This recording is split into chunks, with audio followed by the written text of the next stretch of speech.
Hello, my name is Tara Dietrich. I am a senior majoring in arts and minoring in sociology.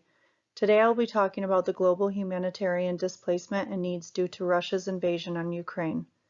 I chose this topic because not only is it very heartening with what has been going on over there, but there is a significant effect globally due to this situation.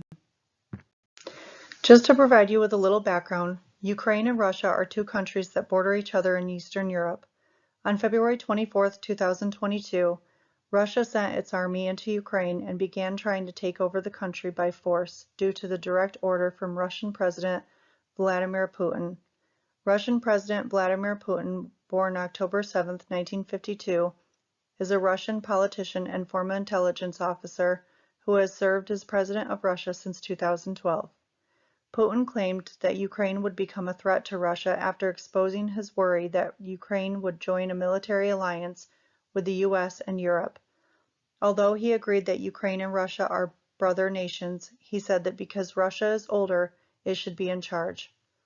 Prior to the invasion, Ukraine's President Viktor Yanukovych wanted Ukraine to be loyal to Russia after decades of having a difficult relationship with one another for centuries.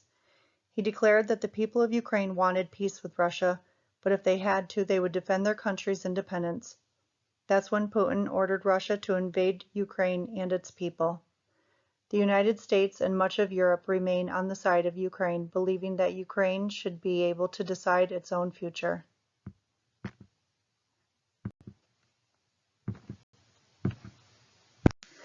As a result of heavy shelling and fighting, an estimated 5.1 million people have been driven from their homes and are internally displaced, and more than 6.2 million people have crossed into neighboring countries in the region, including Poland, Hungary, Moldova, and other countries globally. Poland has welcomed the greatest number of Ukrainian refugees, hosting nearly 60% of all refugees from Ukraine.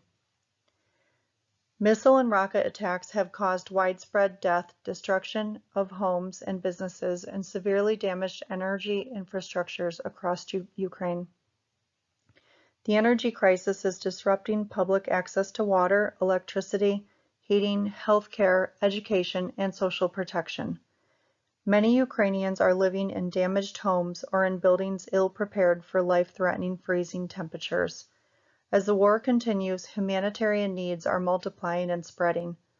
An estimated 17.6 million people in Ukraine will need humanitarian assistance in 2023. As you can see with this next slide, there are small pie charts showing the percentage of demographics in each area of Ukraine.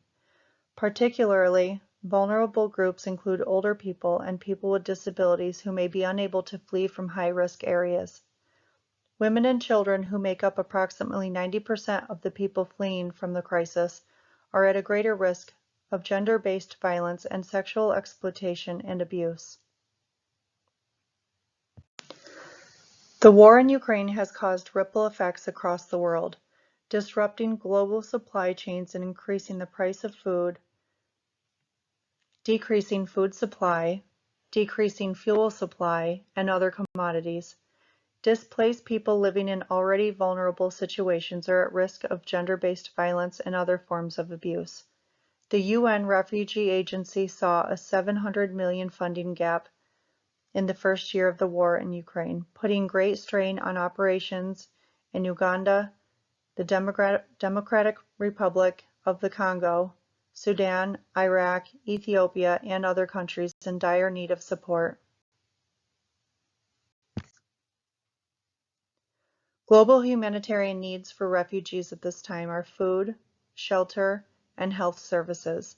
They are also in need of culturally appropriate goods and supplies to help maintain their privacy and dignity. The UN High Commissioner of Refugees, Filippo Grandi, said donors, governments, businesses, and private individuals have been incredibly generous over the past year.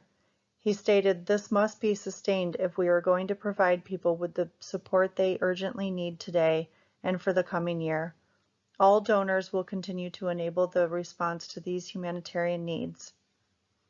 If you would like to know how you can help, please visit the following website.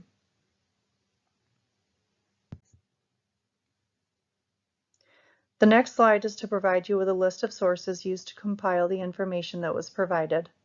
Thank you all for listening, and I hope you all enjoy your day.